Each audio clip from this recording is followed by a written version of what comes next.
Olá, o Fórum está no ar. O futebol é o esporte mais popular do Brasil e do mundo. Torcedores lotam estádios todo fim de semana. E é bem democrático. Pessoas de todas as classes, cores e crenças discutem o esporte. Futebol é tão bom que poderia ter partida todo dia, né? Não, não poderia. É que jogador é um trabalhador como outro qualquer, tem direitos garantidos, como o do descanso. Por falta de uma lei específica, esse assunto teve de ser decidido no tribunal. Vamos entender essa história. A Federação Nacional dos Atletas Profissionais de Futebol foi quem iniciou esta batalha. Procurou a Confederação Brasileira de Futebol para que determinasse o mínimo de tempo necessário de descanso entre uma partida e outra.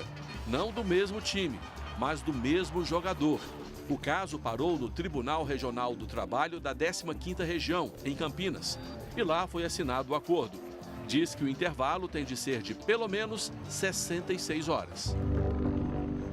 Aqui no Fórum, nós vamos discutir as consequências desse acordo. Felipe Augusto Leite, presidente da Federação Nacional dos Atletas Profissionais de Futebol, e o advogado de Direito Desportivo, Rodrigo Ferraz, vão participar do programa aqui hoje. Bom, primeiro, muito obrigado pela presença aqui no Fórum. Eu começo com você, Felipe. A federação ficou satisfeita com o resultado aí desse julgamento? Ficou satisfeita. Não era, evidentemente, o que imaginávamos quando apresentamos estudos de fisiologia que falavam em 72 horas, mas estabelecermos um limite mínimo do final de uma partida para o início de outra em 66, evidentemente que é um grande avanço. E é uma briga longa, antiga, não é? Então, nunca houve norma que regulamentasse isso. Havia apenas a cada ano, os regulamentos das competições estabeleciam. Chegou-se até estabelecer 44 horas, outras vezes 48, e hoje, atualmente, 60 horas é o que regula as competições que estão em disputas no Brasil. Para você ver que foi um avanço, que hoje nós temos um acordo, inclusive com renúncia de recursos, isto é, fizemos uma lei no âmbito da Justiça do Trabalho e, de uma vez por todas, passa a ser respeitado no território nacional esse intervalo. Agora, não vale para todos os clubes, todas as competições, né, Rodrigo? Não, o acordo em si, ele abarca as competições organizadas pela CBF. Então, aquelas competições internacionais que extrapolam, inclusive, a organização da CBF e o território brasileiro, elas não estariam abarcadas no acordo. Agora, para quem vale, então? Para a CBF e a Federação, as competições organizadas pela CBF, a Libertadores, a Sul-Americana, por exemplo, não entram? Em tese, no acordo, elas não estão inseridas. Vale para Campeonato Brasileiro, os campeonatos estaduais, Copa do Brasil e todos aqueles outros campeonatos que, inclusive, algumas vezes ocorrem de formas simultâneas e, por isso, exigem esse cuidado de intervalo entre uma partida e outra. Pode haver um choque, então, Felipe? O time, o jogador está disputando a Sul-Americana ou está disputando a Libertadores, joga logo depois do Campeonato Brasileiro, pode haver um choque aí? Existe um acordo também em relação a isso? Veja bem, um dos grandes motivos que levaram o acordo em Campinas foi exatamente a denúncia que fizemos recentemente, porque houve choque de horários entre, especialmente, a Sul-Americana e os estaduais, onde vimos a Chapecoense, por exemplo, estava marcado 2 jogos no mesmo dia. Outros clubes, como o Ceará, como o Brasil de Pelotas, estavam jogando dia sim e dia não, isto é, com intervalos absurdos para uma categoria tão especial que é a do atleta. Então, fixou-se no acordo, evidentemente que a CBF não pode ser punida numa competição que é administrada pela Conmebol, que são Copas Sul-Americanas, Libertadores, etc. Mas o inverso, atletas que venham de jogos no exterior para jogar no Brasil, que não respeitem esse intervalo, evidentemente que o clube adverso, entendo desvantagem na pontuação no resultado final do jogo, ele vai denunciar. Por quê? A CBF tem a obrigação, nos termos do acordo, de comunicar aos clubes que respeitem esse intervalo mínimo entre as partidas. E eu não acredito jamais que os clubes vão infringir isso. Agora, evidentemente, se for ao contrário, o acordo é inaplicável, pois a legislação do nosso país se limita ao território nacional. Agora, quais são os direitos, até falando sobre isso, Rodrigo, quais são os direitos de um jogador profissional de futebol? Ele tem todos os direitos de um trabalhador comum resguardado, ressalvadas as questões especiais. contrato do jogador de futebol, ele é um contrato específico, especial, regido pela Lei Pelé, a Lei 9.615, e na lei, no artigo 28, parágrafo 4º, ela faz a menção de que as regras de jornada serão aquelas já estabelecidas na legislação trabalhista, e aí faz um adendo para dizer que, especialmente, algumas questões de concentração antes de partida e algumas questões de hora extra são especiais para o jogador de futebol, mas ela não regula especificamente a questão do intervalo interjornada, que seria o intervalo entre uma jornada de trabalho e outra. Evidentemente que a partida de futebol não é o trabalho diário do jogador profissional de futebol, mas o comparecimento aos treinos, o fortalecimento físico, aquela recuperação que é feita no clube, ela exige muito menos desgaste do que a partida. E por isso, inclusive, é que a CBF, que as federações têm buscado, com o objetivo de garantir a rigidez muscular e física dos atletas, esse intervalo maior, inclusive, do que está previsto por trabalhador comum entre uma jornada e outra. Agora, como é que funciona isso ali no dia a dia? Felipe, você que está nessa área aí há mais de 30 anos, como é que é o intervalo entre um treino e outro, entre musculação e nova musculação, entre os jogos? Como é que é feito esse cronograma aí? Então, nós temos que colocar na cabeça que a profissão do atleta de futebol, ela é uma profissão especial. Você não pode imaginar o atleta tendo, evidentemente, como disse o Dr. Rodrigo, a mesma jornada de trabalho do trabalhador comum. É absolutamente diferente. O atleta não é dado direito de ter o adicional noturno, porque nós sabemos que várias partidas começam 9 horas, 9h45, 10 horas, isso não tem cabimento. A questão das horas extras, a questão da obrigação de concentração, isso nada é inerente ao trabalhador comum, mas ao atleta. Então, nós temos que focar a legislação do atleta nesse sentido e saber que o atleta não pode, sob hipótese nenhuma, se submeter a uma jornada em que ele, por exemplo, ele disputa uma partida hoje, ele tem que ter, no mínimo, 24 horas de descanso. Jamais, como está sendo proposto, de dividir o repouso semanal remunerado em 2 períodos de 12 horas. Quer dizer, o atleta não vai ter sequer um dia de descanso com a família. Para o atleta também, você não pode admitir, sob hipótese nenhuma, de ter suas férias fracionadas, como até em 3 vezes, como está sendo proposto, não só na reforma trabalhista, mas também na reforma da própria Lei Pelé. O atleta tem que ter suas férias coletivas preservadas. Então, são temas absolutamente inerentes à categoria e que precisam ser garantidos à categoria do atleta. Nesses casos, por exemplo, Rodrigo, que o Felipe falava aqui, fracionar as férias em 3 partes, né, como determina agora a reforma trabalhista, né, a nova lei trabalhista que vai passar a valer, isso poderia ser mudado para o jogador de futebol especificamente ou ele vai entrar aí nesse mesmo barco?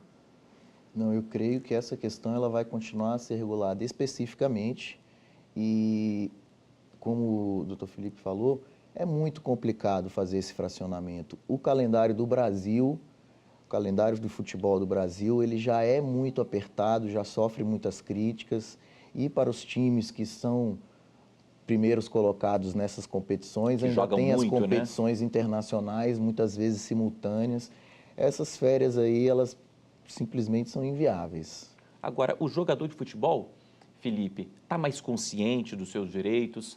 Ou a federação tem sempre que insistir em alguns pontos? Ele tem conquistado, a federação tem conquistado pontos importantes? Como é que você avalia? Nós criamos o Clube de Capitães e com o Clube de Capitães nós chegamos efetivamente e objetivamente a todos os grandes atletas do Brasil. Nós temos em cada clube, enfim, atletas até que são de clubes que estão até sem série, mas nós temos um contato direto com eles e nós temos massificado a necessidade deles se interessarem pelos direitos dele, pela profissão dele.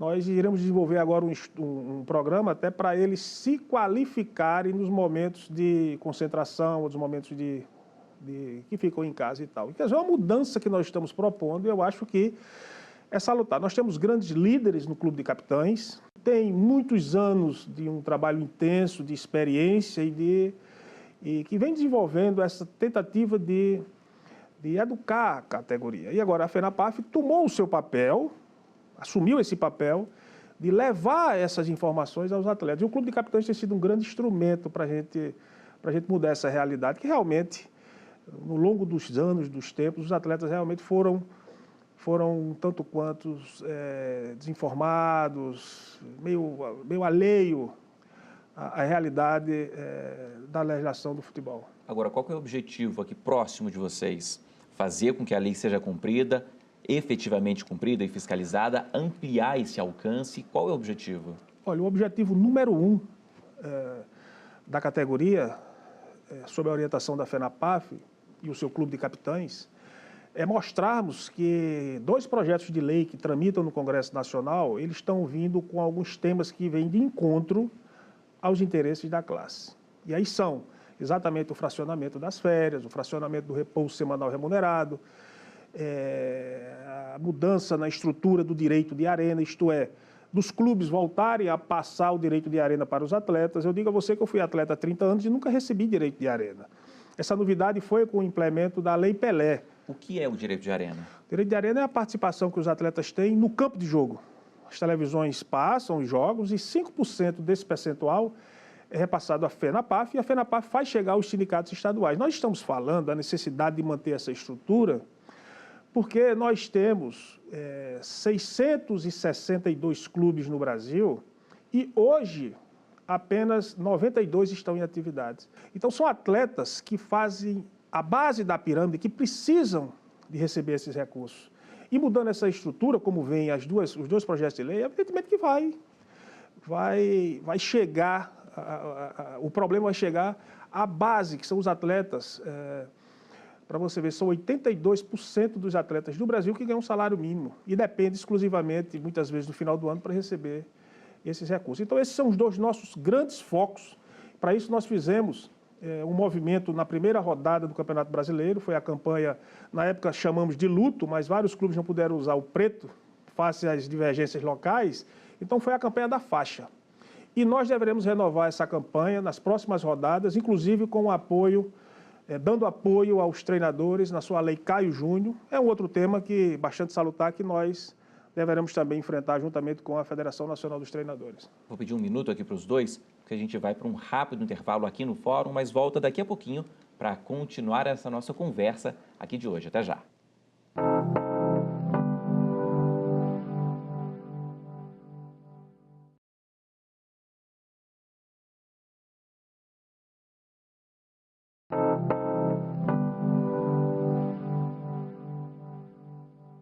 O Fórum está de volta e hoje a gente discute o acordo firmado no Tribunal Regional do Trabalho da 15ª Região em Campinas, que estabeleceu um intervalo mínimo de 66 horas entre uma partida e outra para os atletas de futebol.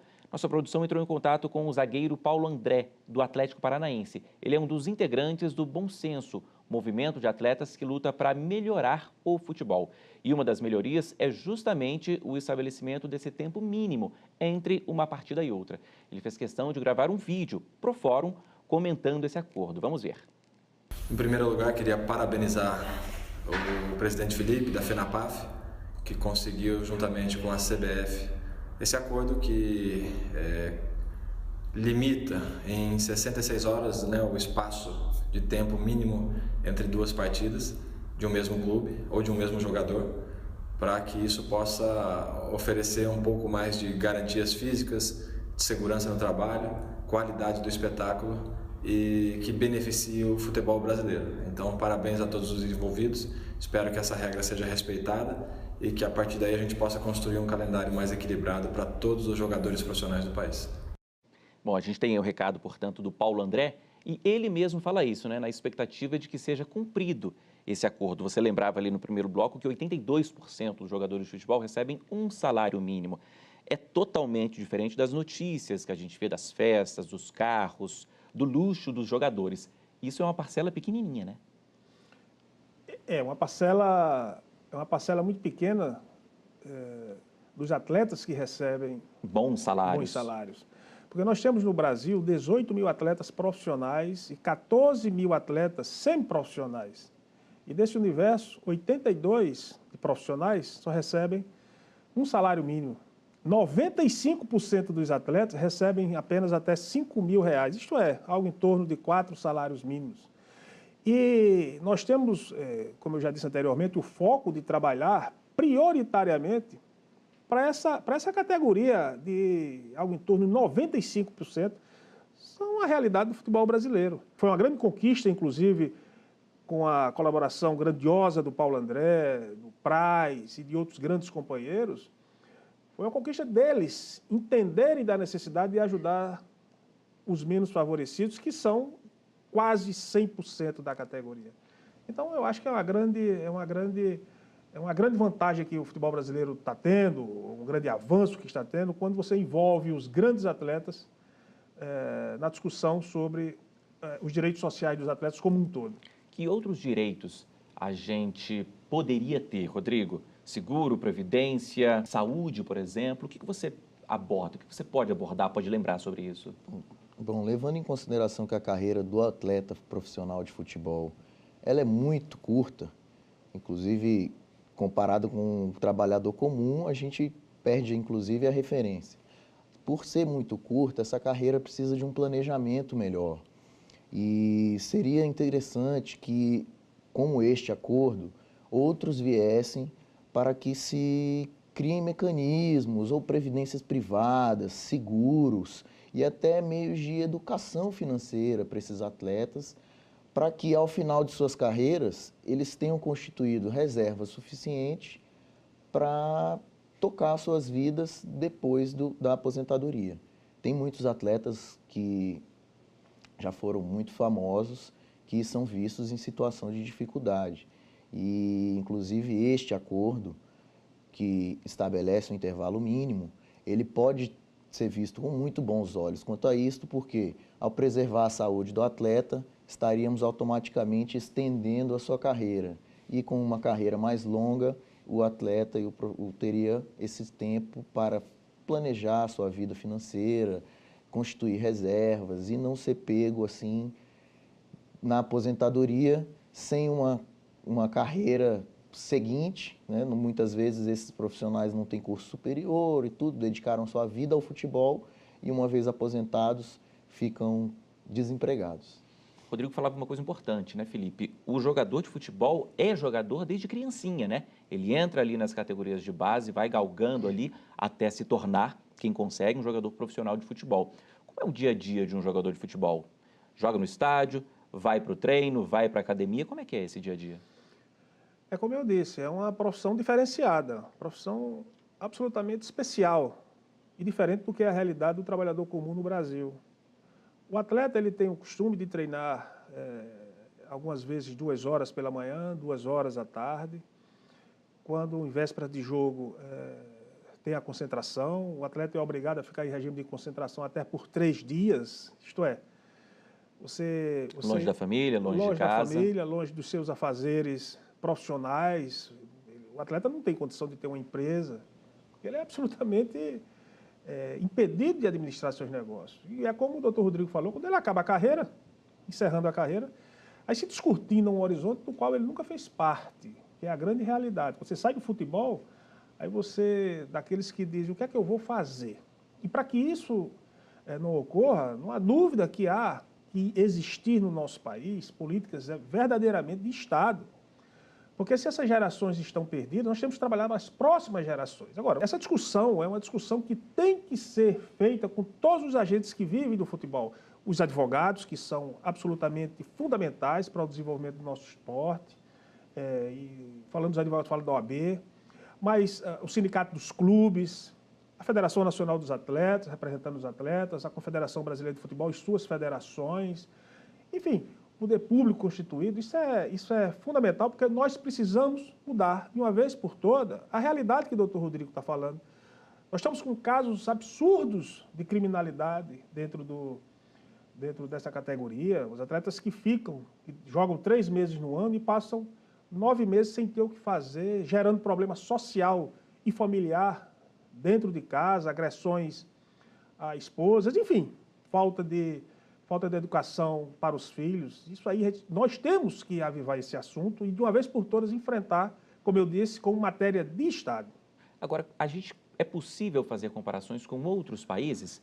Como é que é o dia a dia de um jogador na Europa, por exemplo, que é o futebol, né? Hoje que são as ligas mais disputadas do mundo? Os jogadores jogam menos, não fazem concentração, têm direitos. O que muda, basicamente? Olha, eu gosto muito de dar crédito a quem tem crédito, especialmente com o futebol internacional. Eu trago que esse tema também é importantíssimo, porque o próprio Lugano traz as experiências que ele tem no futebol europeu, futebol internacional. O Túlio de Melo, que é o atacante da Chapecoense, que jogou na França há quase 10 anos. E eles falam que no grande mercado econômico do futebol, que é o mercado europeu, há um respeito muito interessante à categoria, ao exercício da profissão, sem haver danos à carreira do atleta, há pensamento de futuro, inclusive, como foi aqui falado pelo Dr. Rodrigo, de educação financeira, para que ele saiba como gerir. Há projetos, há institutos que eles criaram para ajudar os atletas que, por um motivo ou outro, venham a sofrer acidentes de trabalho, que não tenham condição de levar sua vida precocemente. Enfim, essa experiência internacional é muito interessante lá. E o nosso foco realmente é o mercado europeu, porque é o mercado mais desenvolvido e para onde nós devemos direcionar os nossos olhos, o nosso foco para modernizar o nosso futebol. Certamente que o exemplo da Europa tem que ser implementado no Brasil, você não tem a dúvida disso. Agora, quem são os atletas profissionais de futebol? No Brasil, inclusive, só o atleta de futebol é profissional? É isso, Rodrigo? Não, o Brasil, a questão do basquete e do voleibol evoluiu muito. Eles têm legislação, mas é o regulamento geral do desporto. E não é tão completa e nem tão discutida e trabalhada quanto a Lei Pelé, que desde da sua publicação já sofreu diversas edições. E então, o que se pode falar existem outros atletas profissionais, a exemplo no Brasil do vôlei e do basquete, que já tem ligas muito bem organizadas, mas legalmente falando, o arcabouço com uma lei específica, garantindo direitos específicos da modalidade, nós estamos falando apenas do futebol. E uma decisão como essa que a gente está discutindo aqui no programa hoje, desse intervalo de 66 horas entre um jogo e outro, essa decisão poderia ser aplicada também ao basquete e ao vôlei? Bom, ela não tem coercitividade, efeito sobre as outras modalidades, mas eu acredito que as federações dessas modalidades vão despertar para esse interesse. Se já não despertaram, não sei como é a organização do calendário dessas outras competições, mas se isso já não é respeitado, as outras federações com certeza irão se atentar para essa decisão e irão buscar os mesmos direitos. Está tramitando no Senado Federal a Lei Geral do Desporto. Na Câmara é a Lei Geral do Futebol, específica para o futebol, onde vai reformular a proposta de reformulação da Lei Pelé, mas tem a Lei Geral do Desporto do Senado, que aí engloba todas essas modalidades olímpicas e onde deve tratar.